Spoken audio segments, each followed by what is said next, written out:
everybody. My name is Jewell Cregger, and I'm a realtor here in Roanoke, Virginia with MKB Realtors. I work with many first-time homebuyers and know that they have a lot of questions and really just don't know what to expect when looking to purchase their first home.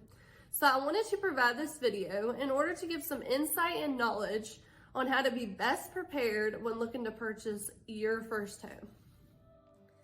There are about 9 steps when looking to purchase a home. The first step should be going to talk with a lender to get pre-qualified. It's really important to make this your first step. A lot of people like to go and start house hunting. This is a bad idea because you could end up finding your dream house and then realize you can't even afford that house. You could waste your time, your realtor's time, and it's really not the way to go about purchasing your first home. Please go talk to a lender first. They'll be able to explain your monthly payment at a certain purchase price so that you're comfortable with that and not miserable after purchasing your first home. They'll be able to tell you out-of-pocket expenses. You're gonna have to order an appraisal. You're gonna have to put in an order for an appraisal, which costs money. You're gonna have to get inspections, which is something your realtor will walk you through and usually have the cost of how much inspections are. You're gonna have to put down an earnest money deposit to show good faith in the offer that you put in. And these things add up, and it's just really important to have a good idea of what expenses you're gonna have and how much money out of pocket you're gonna need. Second step will be finding a realtor. This is a very important step as this is the person that will be showing you houses, the person who will be putting in offers for you, and you're gonna end up spending quite a bit of time with them.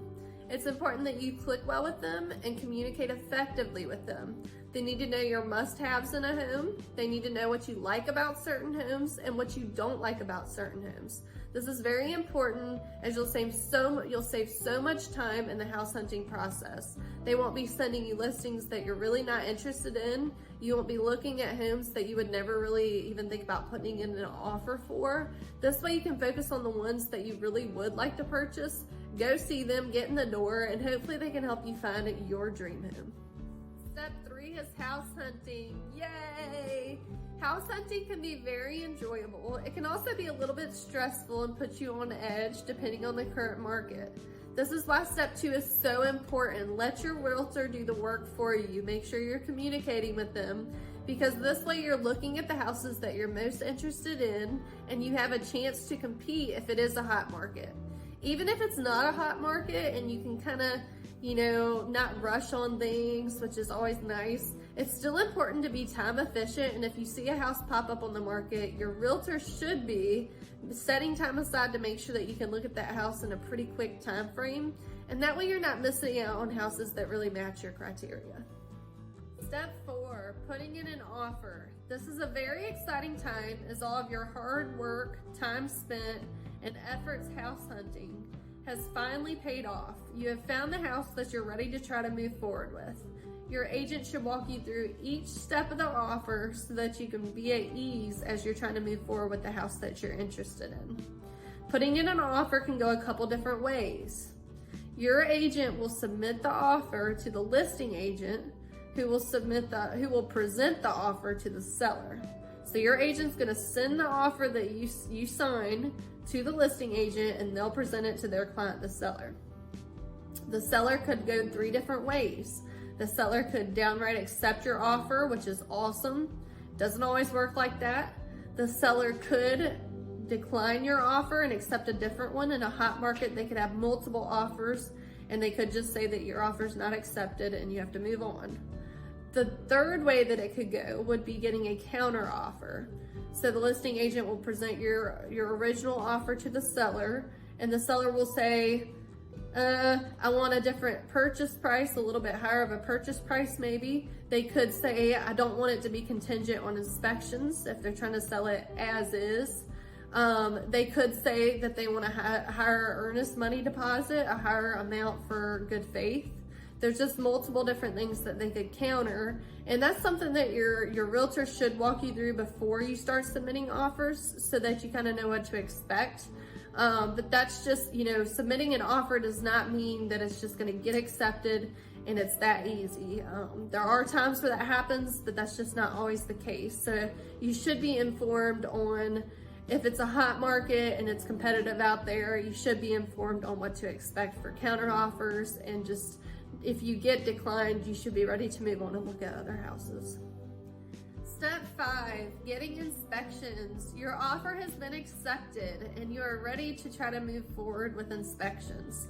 So it's really important to get this done in a timely manner, especially if the contract is contingent on getting inspections. There are multiple different kinds of inspections. You have home inspections, of course. There are wood infestation inspections, also known as termite inspections. I wish people would stop calling it a termite inspection because they also inspect for other wood destroying insects. That's why it's really called a wood infestation inspection. There are radon inspections, and radon is something that a lot of my first-time home buyers have no idea. They don't know what radon is. And so I have actually provided a link below for what radon is and the site that kind of walks you through, you know, where it comes from, how it can affect you, and why it's important to get a radon inspection.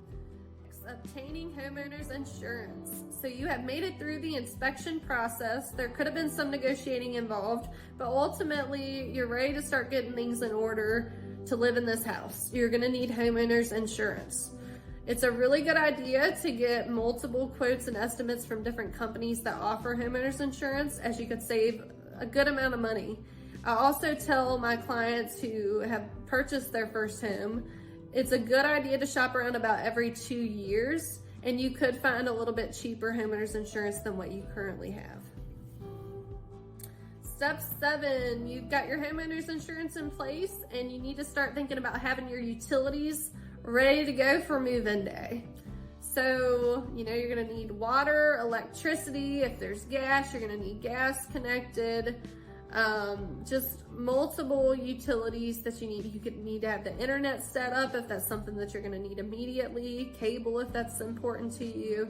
You just really need to have these things in order, and your realtor should be able to provide you with the contacts for the utilities in that area. Step 8, final walkthrough. Your realtor should have a date set to do a final walkthrough, hopefully about a week before closing, more if possible, so that you can check for any repairs that should have been made by the seller. You can check and make sure that the appliances that should be left are still there. Crazy things happen, and it's really good just to go and make sure that things are in the same order as they were before when you were looking at the house. And you just want to also make sure that any repairs that should have been made were made properly and are actually repaired. Step 9, settlement. So you did the final walkthrough, and hopefully everything went well and you feel comfortable with moving forward, signing the paperwork, and closing on your first home. Congratulations. This is the 9 steps to purchasing a home.